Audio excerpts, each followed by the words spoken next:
अंतर्गत एक धोखाधड़ी का मामला सामने आया है। आरोपियों ने इंश्योरेंस पॉलिसी के नाम पर फिरियादी के साथ ठगी की है। प्राप्त जानकारी के अनुसार आरोपियों ने फिरियादी विजय सोनटक के उम्र 78 वर्ष ट्रांसफार्मर व्यापारी है। फिरियादी को यह सभी पॉलिसी बंद करनी थी। आरोपियों ने उनसे फोन कर गवर्नमेंट ऑफ इंडिया के कर्मचारी बताकर उनसे 53,96,119 रुपए की ठगी की है।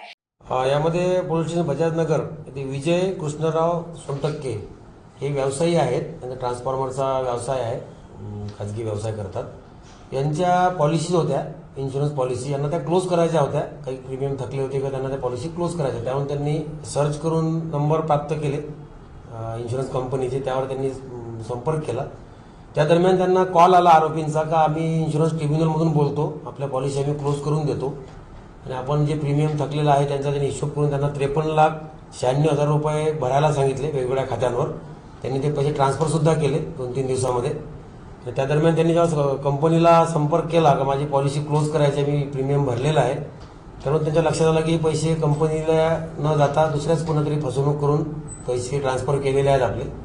त्यानंतर गुन्हा दाखल झालेला आहे। गुन्हा दाखल झाल्यावर ज्या अकाउंटला पैसे ट्रान्सफर झाले होते तर ते अकाउंट आम्ही फ्रीज केले, त्यामध्ये रक्कम थांबवण्यात झाली। तोपर्यंत बरीचशी रक्कम यांनी काढली होती, परंतु काही रक्कम फ्रीज करण्यात आली।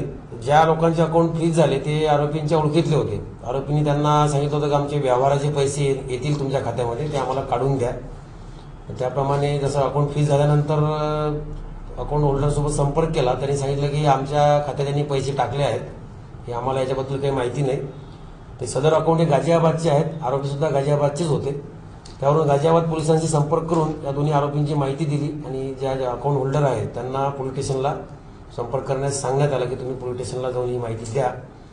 त्यावरून गाझियाबाद पोलिसांना विनंती केली का हे आरोपी आपण ताब्यात घ्या, आमच्या गुन्ह्यामध्ये पाहिजे आहेत। गाझियाबाद पोलीस जेव्हा यांना ताब्यात घेण्याकरता गेले, सर्चमध्ये यामधील एक आरोपी आहे साई वैभव भरत दास, हा गाझियाबादचा आहे, आणि दुसरा आहे निशांत गिरीश त्यागी। या दोघांनाही त्यांनी ताब्यात घेतलं। सर्चिंगमध्ये यातील एका साई वैभवकडे पिस्टल मिळून आले, त्यावरून गाझियाबाद पोलिसांनी त्यांना ताब्यात घेऊन त्यांच्याकडे आर्म ॲक्ट प्रमाणे कारवाई करून यांना अटक केली होती आणि आपल्या जे गुन्ह्यात पैसे जप्त झाले होते ते जप्तसुद्धा पैसे तिथं करण्यात आले आहेत। मग आम्ही प्रोड्यूस वॉरंटवर यांना आरोपींना ताब्यात घेऊन आपल्या गुन्ह्यात अटक केली आहे आणि त्यांच्याकडून 24,35,000 रुपये तसेच 4 मोबाईल, लॅपटॉप आणि एक नोटपॅड अशा प्रकारचं मुद्देमाल जप्त करून गाझियाबाद कोर्टातून आदेश घेऊन पोलीस स्टेशनला जप्त करण्यात आलेला आहे आणि इतर 9 लाख रुपये सुद्धा होल्ड लागलेले आहे अकाउंटमध्ये। आरोपींनी ज्या अकाउंटला पैसे ट्रान्सफर केले होते तर त्याची सुद्धा रिकव्हरीची प्रक्रिया पुढे चालू आहे।